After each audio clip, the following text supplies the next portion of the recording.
عالمی میڈیا میں اکثر لیبیا کے سابق صدر معمر قذافی کو ایک سرپھرے لیڈر کے طور پر پیش کیا جاتا رہا ہے۔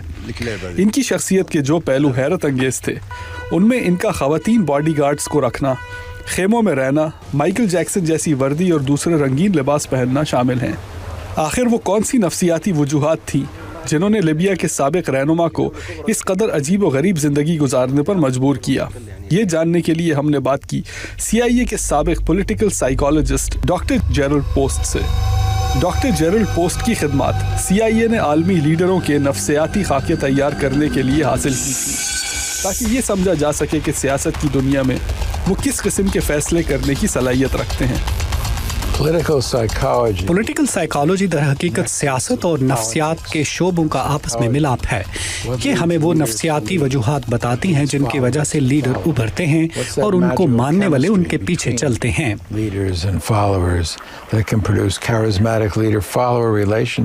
CIA کے لیے جن عالمی لیڈروں کے انہوں نے نفسیاتی خاکے بنائے اس میں صدام حسین بھی شامل تھے۔ کسی بھی لیڈر کو سمجھنے کے لیے ہمیں وہ حالات جاننے ہوتے ہیں جنہوں نے اس لیڈر کو سوچنے کا مخصوص انداز دیا۔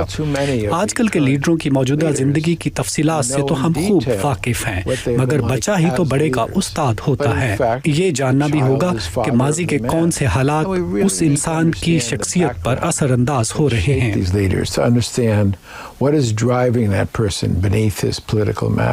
وہ کہتے ہیں کہ لیبیا کے سابق رہنما کا ذہن ایک عام انسان کے مقابلے میں بالکل مختلف انداز میں کام کرتا تھا۔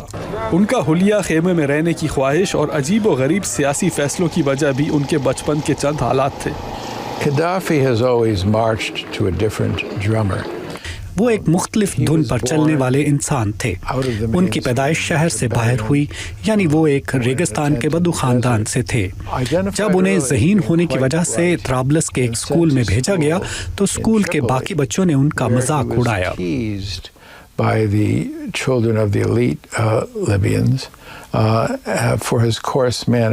اس رویے کا قذافی کی ذاتی شخصیت پر اتنا گہرا اثر ہوا کہ انہوں نے گھر کو چھوڑ کر خیمے میں رہنا شروع کر دیا۔ وہ اپنے آپ کو اس مقام پر نہیں دیکھ سکتے تھے جہاں سے وہ بچے آئے تھے جنہوں نے ان کو بچپن میں ستایا تھا۔ ان کے عجیب و غریب سیاسی فیصلوں کی وجہ بھی یہی نفسیات بنی۔ اگر کوئی بھی گروہ انہیں یہ یقین دلا دیتا کہ وہ اقتدار کے خلاف ہے تو اس کو قذافی کی حمایت حاصل ہو جاتی۔ اس میں آئرش ریپبلکن آرمی جیسے بھی گروہ تھے جن سے انہیں کوئی بھی فائدہ نہ تھا۔ اپنے لیے کرنل کا لقب منتخب کرنے کی بھی یہی وجہ تھی۔ صدر، وزیر اعظم یا جنرل ان کی نظر میں اسی طبقے کی تصویر لے کر آتے تھے جس نے بچپن میں ان کا مذاق اڑایا تھا۔